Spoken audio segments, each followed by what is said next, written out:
Hello friends, welcome to our channel. आज का जो हमारा टॉपिक है वो इलेक्ट्रोस्टैटिक इंडक्शन के ऊपर है। हमारे पास कुल मिला के दो तरह के सब्सटेंसेस होते हैं, कंडक्टर एंड इंसुलेटर्स। कंडक्टर में इतने ज़्यादा कंडक्टर बॉडी में इतने ज़्यादा एटम्स होते हैं और वो इतना क्लोजली पैक्ड होते हैं कि जैसे एग्जांपल के तौर पे मैंने ये दो एटम लिए, इसके आउटर मोस्ट शेल में इलेक्ट्रॉन रिवॉल्व कर रहे हैं। ये जो दो एटम्स हैं इतने क्लोजली हैं कि एक दूसरे के इलेक्ट्रॉन्स एक दूसरे को रिपेल करने लगते हैं क्योंकि दोनों का सेम चार्ज है। इलेक्ट्रॉन का नेगेटिव चार्ज होने के कारण ये दो इलेक्ट्रॉन्स आपस को रिपेल करेंगे। इसके कारण ये वाला जो इलेक्ट्रॉन है ये एटम तोड़ के बाहर आ जाएगा। तो अभी इस इलेक्ट्रॉन का नाम फ्री इलेक्ट्रॉन से नाम से जाना जाएगा। कोई इलेक्ट्रिक वायर, कोई भी मेटल बॉडी या इलेक्ट्रिक वायर, उसमें एक एटम नहीं होता, उसमें अरबों खरबों एटम होते हैं। तो अरबों खरबों एटम इतने क्लोजली पैक्ड होते हैं कि जब वो इलेक्ट्रॉन्स आपस में रिपेल करते हैं तो ढेर सारे अनगिनत फ्री इलेक्ट्रॉन बन जाते हैं। ये जो फ्री इलेक्ट्रॉन्स होते हैं इसको हम क्या कहेंगे? Free electrons. ये जो फ्री इलेक्ट्रॉन्स होते हैं इनमें एबिलिटी होती है, इनमें गुण होता है कि वो मूव कर पाते हैं। जो फ्री इलेक्ट्रॉन होते हैं वो इजीली मूव कर पाते हैं। सिमिलरली अगर हमारे पास एक इंसुलेटर है, इंसुलेटर में जैसे हमारे पास ग्लास है, ये पेज है, पेज इज आल्सो, ये जो पेपर है, मार्कर है, प्लास्टिक है, ग्लास है, डायमंड है, नायलॉन है, वुड है, ये सभी क्या है? एक तरह के इंसुलेटर हैं। अगर मैं कोई लकड़ी का टुकड़ा लेता हूं जो एक इंसुलेटर की तरह बिहेव करता है, जो खुद एक इंसुलेटर है। कंडक्टर और इंसुलेटर में कंडक्टर और इंसुलेटर में सबसे बड़ा डिफरेंस ही यही पाया जाता है कि इंसुलेटर को अगर हम, पहली बात, इसके जो इलेक्ट्रॉन्स होते हैं वो फ्री नहीं होते। It does not have free electrons. इसके पास फ्री इलेक्ट्रॉन्स नहीं होते क्योंकि न्यूक्लियस एटम की न्यूक्लियस के द्वारा टाइटली बाउंड होते हैं कंडक्टर के मुकाबले। ये अपने आप फ्री हो जाते हैं रिपल्शन के कारण। ये अपने आप फ्री नहीं हो पाते, हमें आउटर फोर्स लगानी पड़ती है, चाहे वो फ्रिक्शन फोर्स हो। एक बात अच्छे से जान लो कि ये जो इंसुलेटर होते हैं इसके अंदर फ्री चार्ज नहीं होते। फ्री चार्ज ना होने के कारण इसका हाई रेसिस्टेंस होता है। रेसिस्टेंस जितना ज्यादा होगा उतना ज्यादा इलेक्ट्रॉन नहीं चल पाएगा, तो वी कैन से इसका रेसिस्टेंस बहुत ही ज्यादा हाई होता है। रेसिस्टेंस मतलब रुकावट, इलेक्ट्रॉन चलने में रुकावट। रेसिस्टेंस बहुत ही ज्यादा हाई होता है, इसके कारण वो फ्लो नहीं कर पाते। इसमें क्या होता है, इसमें इजीली मूव करते हैं तो रेसिस्टेंस बहुत ही ज्यादा कम होता है। जो इंसुलेटर होते हैं इसमें एक बात और जानने वाली है, इसमें अगर हम कोई भी बाहर से इलेक्ट्रिक चार्ज पकड़ा देते हैं, मैंने बाहर से इलेक्ट्रॉन इसमें सप्लाई किए अपनी तरफ से, तो ये जो इलेक्ट्रॉन है ये वहीं के वहीं पे बने रहेंगे। इसका प्लेस सेम रहेगा, ये विद इन दी बॉडी नहीं मूव करेंगे। अगर मैं कोई चार्ज इंसुलेटर की बॉडी पे ऊपर कहीं भी बाहर से सप्लाई करके रख देता हूं तो ये जो चार्ज हैं ये कहीं नहीं मूव करेंगे। ये इंसुलेटर का बिहेवियर है, स्वभाव है। तो वो स्टे बने रहेंगे, वो they will stay at the same place. लेकिन अगर मैं कंडक्टर के बारे में बात करता हूं, अगर मैं कंडक्टर को बाहर से फ्री इलेक्ट्रॉन सप्लाई करता हूं तो ये जो इलेक्ट्रॉन्स हैं ये electron with in the body move कर पाएंगे, लेफ्ट मूव कर पाएंगे, राइट मूव कर पाएंगे, हर तरफ चारों तरफ मूव कर पाएंगे। लेकिन इंसुलेटर में ऐसे नहीं हो पाता। जब हमारे पास कंसेप्ट आता है इलेक्ट्रोस्टैटिक इंडक्शन का,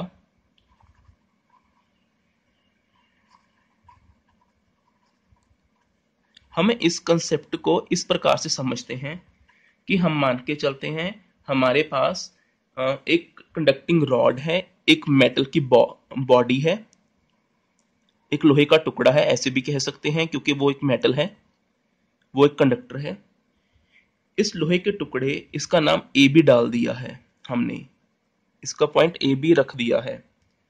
हम क्या देखते हैं, जैसे हम कोई भी एक पॉजिटिवली चार्ज रॉड इसके पास लेके आते हैं, पॉजिटिवली चार्ज रॉड इसके पास लेके आते हैं, इसको मेटल बॉडी को मैंने स्टैंड के सहारे, स्टैंड लकड़ी का बना हुआ है, तो ये वाला इसके ऊपर जो मेटल बॉडी के फ्री इलेक्ट्रॉन्स हैं इसकी तरफ नहीं जाएंगे क्योंकि ये इंसुलेटर है। ये फ्री इलेक्ट्रॉन इस बाउंड्री के अंदर अंदर रहेंगे, इसके नीचे नहीं आएंगे। तो मैंने ये नीचे से स्टैंड लगा दिया है, तो we can say insulating stand. इस इलेक्ट्रोस्टैटिक इंडक्शन में हम क्या देखते हैं कि जब हम कोई पॉजिटिवली चार्ज ग्लास रॉड इसके पास लेके आते हैं, रिमेंबर वन थिंग, हमने टच नहीं किया, रिमेंबर वन थिंग, हमने टच नहीं किया, तो हम क्या देखते हैं, ये जो मेटल बॉडी है, ये जो कंडक्टर है, इसमें ढेर सारे अरबों खरबों करोड़ों फ्री इलेक्ट्रॉन्स होते हैं। ये फ्री इलेक्ट्रॉन्स सारे के सारे इलेक्ट्रॉन का चार्ज नेगेटिवली चार्ज, तो सारे के सारे फ्री इलेक्ट्रॉन सारे ए साइड की तरफ मूव कर जाएंगे। याद रखना, हमने इसको टच नहीं करना, अगर टच करेंगे तो वो इंडक्शन का कंसेप्ट नहीं कहलाएगा। जैसे मैं इस ग्लास रॉड को इसके पास लेके आता हूं, तो सारा का सारा जो इलेक्ट्रॉन्स हैं इस रॉड के, इस कंडक्टर के अंदर, वो सारे के सारे एक की तरफ झुक जाएंगे, सारे एक की तरफ इकट्ठे हो जाएंगे। तो एक एरिया में सारे नेगेटिव चार्ज, इस एरिया में कम नेगेटिव चार्ज रह जाएंगे, जहां पे इलेक्ट्रॉन्स कम होते हैं उसको हम क्या कहते हैं, पॉजिटिवली चार्ज, उसको हम क्या कहते हैं, पॉजिटिवली चार्ज। जब ऐसा हो जाएगा तो हम ये कहते हैं कि ये टेम्परेरी इफेक्ट आ गया है कंडक्टर के ऊपर, कि एक साइड पे नेगेटिवली चार्ज आ गया है, दूसरी साइड पे पॉजिटिवली चार्ज आ गए हैं। ठीक है, इस तरह की होने को हम क्या कहते हैं, इलेक्ट्रोस्टैटिक बाय इंडक्शन। जैसे ही इस ग्लास रॉड को मैं दूर लेके जाऊंगा, तो हम क्या देखे हैं, ये जो इलेक्ट्रॉन्स हैं ये सारे फिर से न्यूट्रल बॉडी बन जाएगा, किसी तरफ कोई भी चार्ज नहीं बनेगा अपने आप। ये सारा कंसेप्ट क्या है, चार्जिंग बाय इंडक्शन। एक और कंसेप्ट है, सुनते जाइए। हमारे घर में जो पीछे से सप्लाई आती है इलेक्ट्रिसिटी की, उसमें 3 तरह की वायर होती है। एक होती है लाइव वायर, एक होती है न्यूट्रल, एक होती है ग्राउंड। ग्राउंड को हम अर्थ की वायर भी कह देते हैं, अर्थ की वायर भी कह देते हैं। हम क्या करते हैं, ये जो लाइव वायर होती है ये लाल रंग की होती है, इसमें करंट आता होता है, और जो ब्लैक वायर होती है वो न्यूट्रल की वायर होती है। जो लाइव वायर से अगर हम बल्ब जोड़ते हैं तो बल्ब का जो सर्किट कंप्लीट हो रहा है वो न्यूट्रल वायर करेगा। करंट किसके द्वारा जाएगा, लाइव वायर के। जैसे बल्ब से आगे क्या जाएगा, बल्ब से हम आगे यहां से अगर जा रही है, अगर मैंने यहां से मेन सप्लाई दी है तो ये वाली वायर क्या कहाएगी, लाइव वायर। लेकिन जैसे मैंने इसके साथ बल्ब कनेक्ट कर दिया है, बल्ब कनेक्ट करने के बाद अभी यहां से क्या चलेगा, अभी यहां से न्यूट्रल वायर जाएगी, तो हम क्या कहते हैं, न्यूट्रल वायर सर्किट को कंप्लीट करती है। इसका कलर ब्लैक होता है। जो ग्रीन वायर होती है वो अर्थ की वायर होती है। हम क्या देखते हैं, ये जो अर्थ की वायर होती है हम इसको मेटल प्लेट के साथ जोड़ के धरती के अंदर गाड़ देते हैं, और जो वायर जोड़ी होती है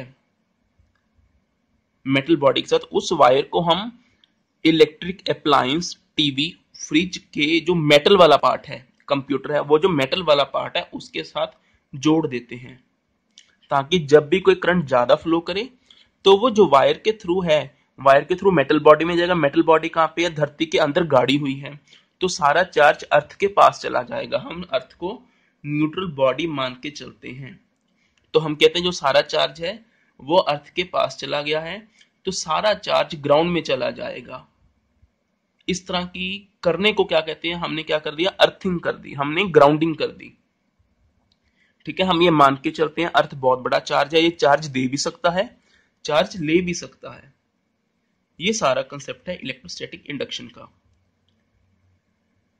अच्छा, अगर इसके ऊपर हमारे पास इसके ऊपर और भी कंसेप्ट आ जाता है। मान लीजिए हमारे पास एक मेटल बॉडी है, उसको हमने इंसुलेटिंग स्टैंड दिया है।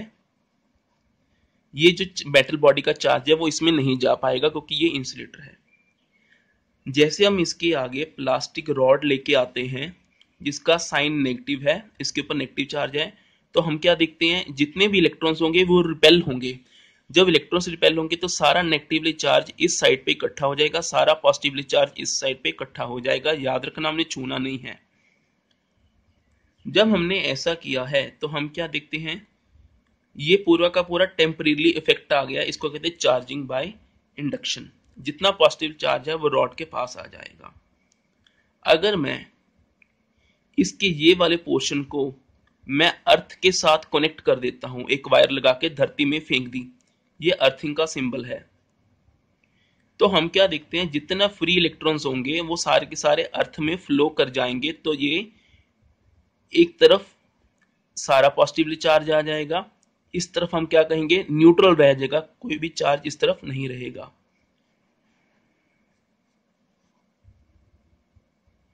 ये सारा का सारा इस समय इस तरह नजर आने लगेगा।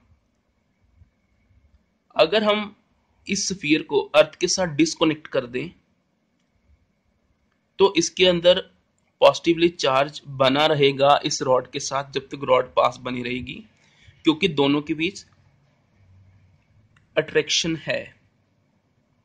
जैसे ही हम इस रॉड को रिमूव कर देंगे तो हम क्या देखेंगे कि पूरे के पूरे स्फीयर के अंदर हर तरफ पॉजिटिवली चार्ज फैल जाएगा।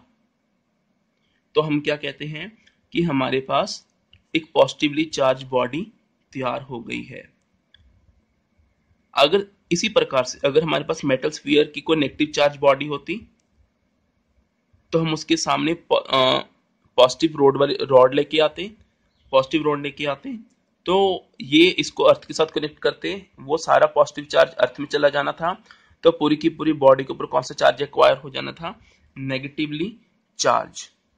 पूरी की पूरी क्या कौन सा चार्ज हो जाना था, नेगेटिवली चार्ज। यही है हमारा concept of induction. Thank you for the lecture.